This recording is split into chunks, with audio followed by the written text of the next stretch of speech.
COGS, or the cost of goods sold, is a critical factor in shaping a business's pricing strategy, and it helps ensure that product prices are set at levels that can cover not just the direct production costs, but also leave room for overhead and profit.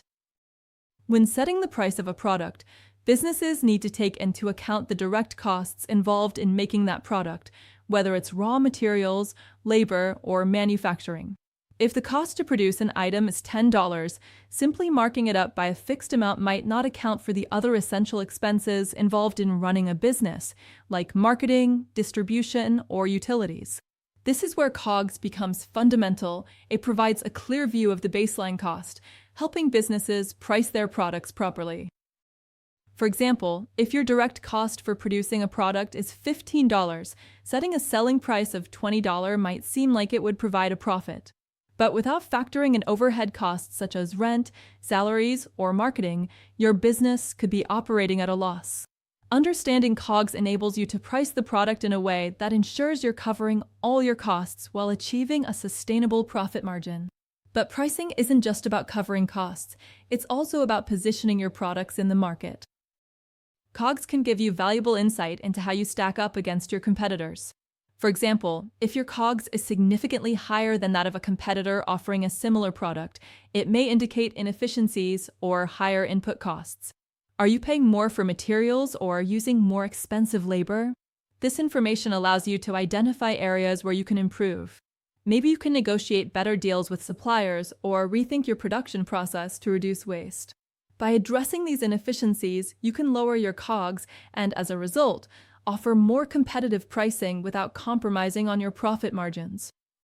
On the other hand, if your COGS is lower than your competitors, this provides an opportunity to set a competitive price point that is still profitable.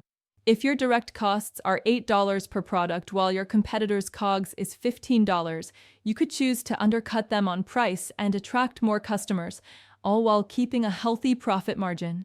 This competitive edge can be crucial in crowded markets where pricing plays a big role in customer decisions. COGS can also help with strategic decisions on pricing based on your overall business goals. If you're positioning your product as a premium offering, understanding your COGS ensures you set a price that reflects the quality and value of your product. If the COGS is higher because you're using top-quality materials or more skilled labor, you can price your product higher, signaling to customers that it's a premium product. However, if your strategy is to be competitive on price, you can use your lower COGS to set a more affordable price that still leaves room for healthy margins. Moreover, COGS data helps you adapt your pricing over time. The costs associated with manufacturing or sourcing materials may change, and COGS allows you to stay responsive to these changes. If the cost of materials increases, COGS helps you determine if you need to adjust your pricing or find alternative ways to reduce production costs, such as switching suppliers or optimizing production techniques. Regularly reviewing and analyzing your COGS gives you a better understanding of your overall cost structure, and it helps you make more informed decisions when adjusting your prices. Whether you're introducing new products, adjusting to changes in the market, or competing in a highly saturated market, knowing your COGS is essential to staying competitive while maintaining profitability. This is why COGS is not just a static number. It's an ongoing tool that helps you optimize your pricing strategy, adapt to market changes, and drive long-term success.